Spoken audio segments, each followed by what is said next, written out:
Heavyweight bout here, Sergei Pavlovich, Curtis Blaydes. Blaydes coming in as the favorite, minus 158, plus 158 for Pavlovich. Over under 1.5 rounds, plus 140 for the over, minus 140 for the under. As always, odds courtesy of BetOpenly, the best fight odds out there. BetOpenly.com, 1% juice, no house. So you're going to be betting against another person on the other line. 17-1 for Sergei Pavlovich, 17-3 for Curtis Blaydes. Blaydes' only losses are to two of the biggest power punchers in the division, Francis Ngannou twice and Derek Lewis once. And you're getting Sergei Pavlovich in here, who has a bunch of first-round knockouts, 14 first-round knockouts on his record, 3 decision wins, and the 1 knockout loss to Alistair Overeem in his debut. So he's 5-0 in his last 5, and 5-1 in the UFC, coming off knockouts against Tai Tuivasa and Derek Lewis, which, two guys that want to brawl, and two guys who have worn a bit of damage as of late.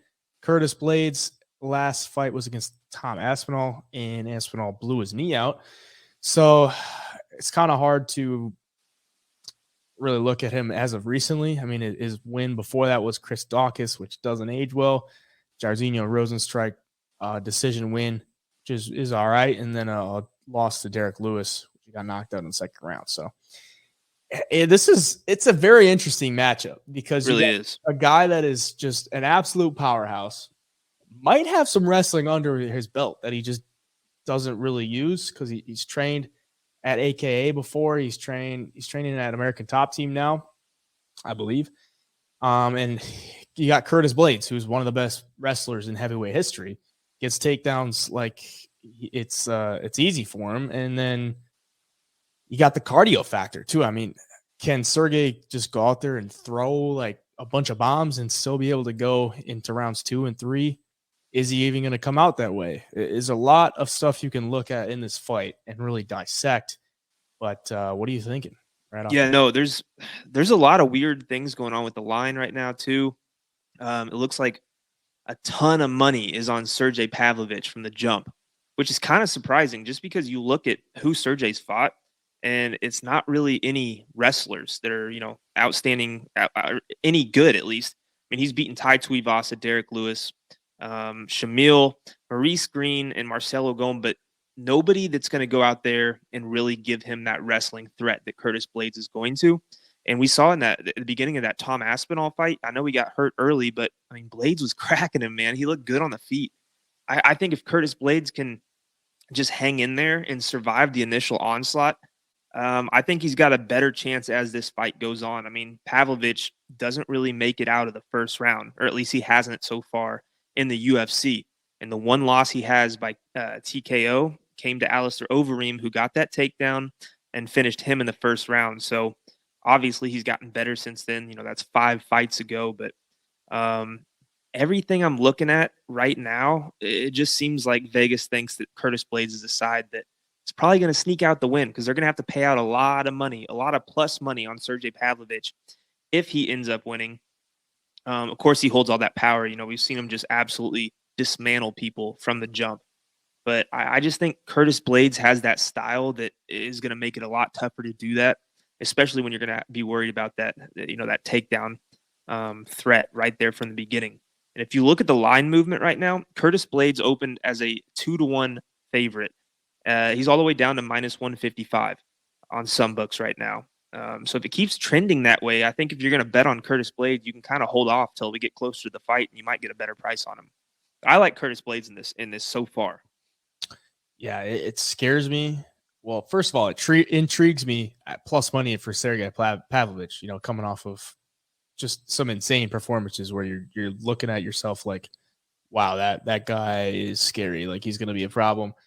And then, seeing that Curtis Blaydes has lost to these big power punchers, like, he hasn't really fared well against, the best of the best as far as power goes. Most of his wins are to guys who have power, but aren't like, one hitter quitters. And maybe Pavlovich isn't necessary because he just puts an onslaught on you. He gets in these brawls with Ty and with Derek Lewis where he just starts swinging and he's like, I can swing harder and longer than you. Like, you can't touch me. I have this 84-inch reach. I can just stay at my distance and swing, and I'll hit you, and you're not going to hit me, which is exactly what happened in those two fights. But if he's just going to come out swinging like that and be wild, Curtis can just level change and shoot a takedown because, just avoid those shots at your face, level change, and get the takedown. We are in a smaller cage in the apex, so I think that favors Curtis Blaydes if he's going to, want to push the takedowns and close the distance.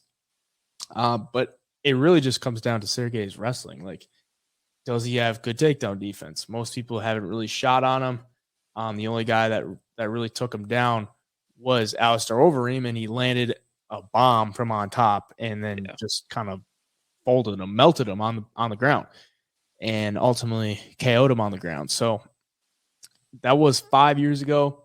What's his maturity level like after that? Because, you watch that fight, he landed a big bomb from the top, but it looked like once Sergei got hit from the top, he was like, all right, I'm out. Like, I'm not dealing with this anymore. He wasn't like out cold or anything. He just kind of like covering up. He's like, I'm out of here.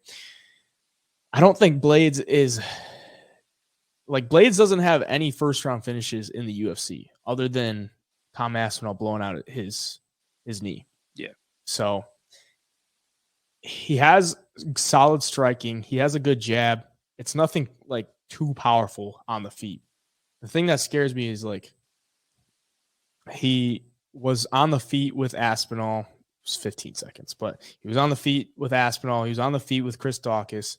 For the most part, he was reluctant to push takedowns after takedowns against Jairzinho Rozenstruik. He stood and stand with him for a little bit. I fear that he's fallen in love with the feet because he didn't take down Derek Lewis at all.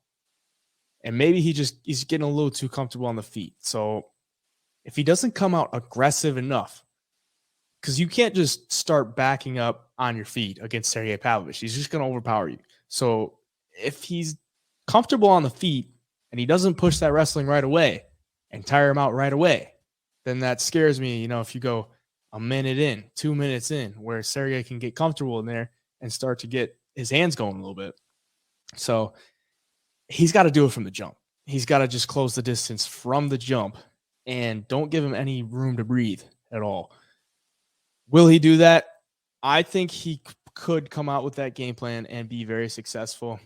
I think if he's has any kind of brains, he comes out with that game plan and will be successful. So I'll take him there. I would maybe think a second or third round finish from Curtis Blaydes. But, you're looking at odds. Plus 300 for Pavlovich first round KO. Like, why would you even take him on the money line? Take him plus 300 by KO in the first round. If he doesn't get in the first round, you're either taking plus money on Curtis Blaydes after he survives, or you're getting more plus money on Sergei Pavlovich after he's been on his back for a round. So I think that's probably the way that I'll look at it. It's probably a good live betting spot. You just take the plus money after the round. So I don't know.